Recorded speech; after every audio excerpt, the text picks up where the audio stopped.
The legacy of a tender heart. Deep in the heart of Dr. Novick lies the sanctity of a committed surgeon who was born to repair children's hearts.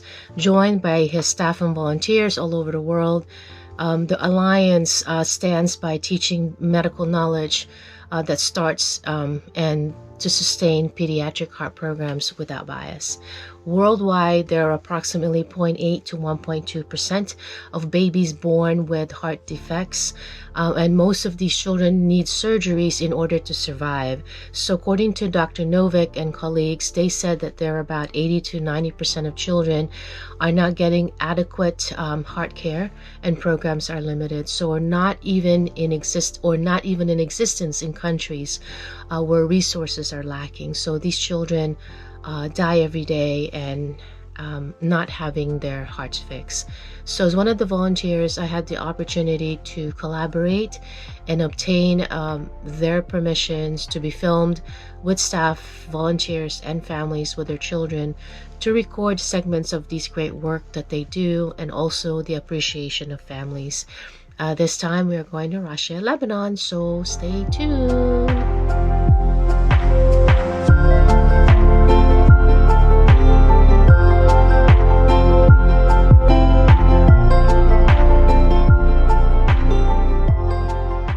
So NOVICK CARDIAC ALLIANCE is a team of expert medical professionals across the globe, ranging from surgeons, anesthesiologists, intensivists, perfusionists, nurse practitioners, nurses, and respiratory therapists who dedicate their time to provide medical training to establish pediatric heart programs that will be sustainable for that particular country. And then Dr. Novick has spearheaded this program for over 2 decades, and their strong work continues. So 2 principles thrive very well within the Alliance. Number 1 is they go all over the world without bias. If they're asked to do so, to go to that particular country, then they go. Number 2 is they establish sustainable programs so local healthcare professionals can manage their structure and care for their own patients. We're here at Rachaiya Regional Hospital in the NOVICK Valley in Lebanon, trying to assist them in developing a program in pediatric cardiac care.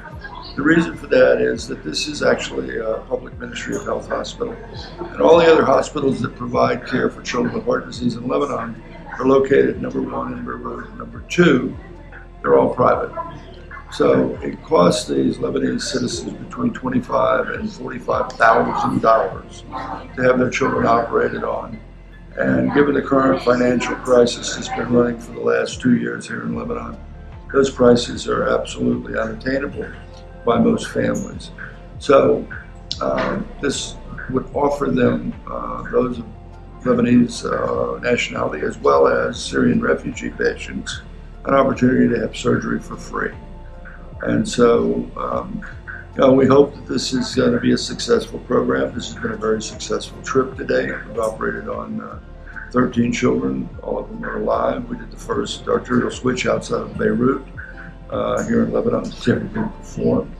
And we've operated on a number of very small children who otherwise probably would not have survived in a month or 2 months without this intervention. So we hope and pray that this program growth will be considerable, and that in the future it will be an independently functioning pediatric cardiac care program for the children of Lebanon and the refugee children from Syria.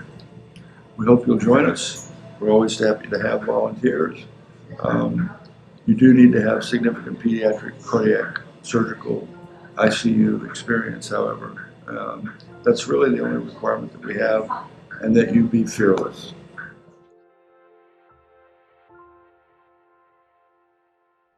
Rachaiya, Lebanon. It is one of the many locations to go to. Rachaiya is located southeast of Beirut, Lebanon. It is known for the Rachaiya Citadel, which is also called the Citadel of Independence, and has been declared a national monument. So when everything is in place, after a site visit by the team, funding and meeting the local team, staff and volunteers travel to the country depending on when everyone is arriving.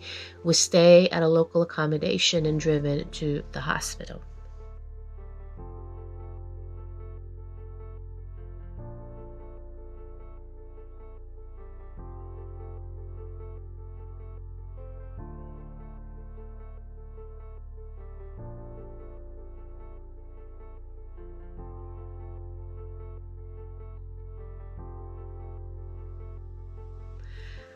Time is not wasted. The operating room team prepares and starts their own case.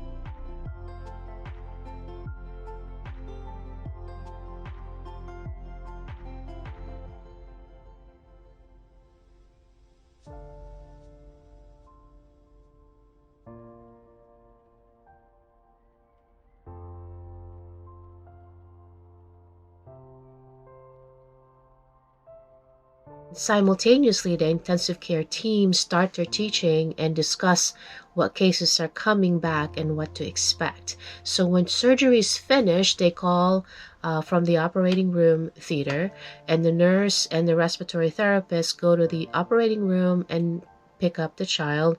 Sometimes the intensivists also go. Then they are transferred to the intensive care unit. They give their report to the ICU, which is the intensive care unit team, as soon as the child arrives to the ICU and then settled.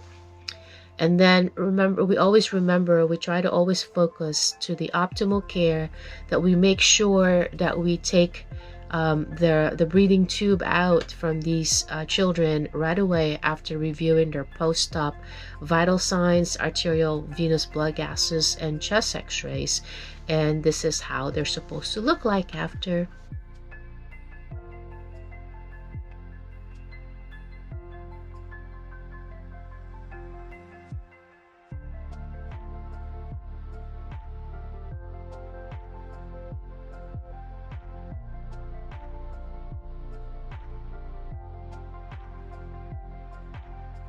We teach families how to help their children recover. We also teach the local team as well.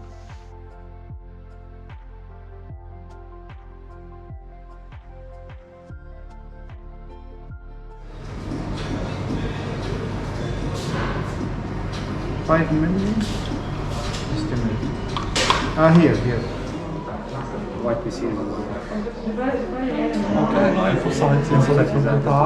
So that's it, everyone. Please join me in making this world a better place for these children who have limited access to healthcare in these already struggling country.